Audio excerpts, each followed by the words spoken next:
why at the age of 11 did you decide to start speaking out against the Taliban? So, I am a normal girl, and I was a normal girl at that time as well. And before 2007, I was living a normal kind of life. And I was going to school every day. I had this heavy bag, and I had to carry it. I had to do my homework. But I was not realizing why was education so important. And then suddenly things changed. In 2007, Swat was no more called the paradise. Swat was no more called the place for tourism, but it became a place for terrorism. And the Taliban came into our valley in 2007, at that year, and they totally changed our valley. There used to be bomb blasts, there used to be suicide bombing, and there used to be killing, and they banned girls' education, they blasted more than 400 schools at that time, and things changed. And I did not want to live in that situation, nor did I want my friends to live in that situation. I wanted to go to school, I wanted to get education, I wanted not to be a woman, not to be a girl who gets married at the age of 13 and 14. Then she becomes a wife, then she has to have 4 or 5 children and then become a grandmother, and that's all her life. She never realizes that she has an identity.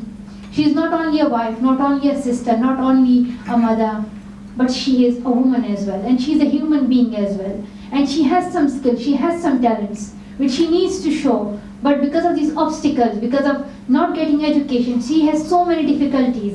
And I did not want to face those difficulties. That's why I decided that I would speak up.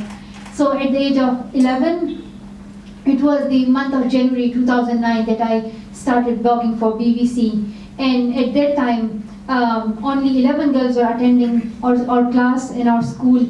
And before that, there used to be like 30 girls in one classroom, and there used to be like 500 girls in total. But the strength of the classrooms in the school was decreasing every day, and I did not want to see that. And then even a day came that education was totally banned. It was the 15th of January 2009. I woke up in the morning, it was 10 o'clock, and I realized that I can no more go to school. Before that, I could not even imagine it, that it will happen one day. And I would tell my friends that no, the Taliban are just saying it, and it's not possible. How can you imagine that a girl would not be able to go to school? And how can you imagine that I would be living in my home all my life, not going to school, not learning? And it was quite like something totally different for me. And I was thinking like we are just dragged back to the Stone Age, where women were not even respected. People would kill their daughters because it was a shame for the family. They wanted sons. And I was thinking like, the countries are developing every day, and we are going back, we are going behind every day. And that's why I started writing the diary, to tell my story to the world, so that they can know what's happening. And to raise the voices of those girls, to raise my voice and to raise the voice of every child, so that the government and the responsible people in the whole world know that these children are deprived of education and they want their voices to be heard. That's why I appeared in New York Times documentaries and spoke to different media channels. And it also shows an example to people that how you can use media and social media as a platform, as a tool for raising your voice, and how to use it in a good way for a good purpose.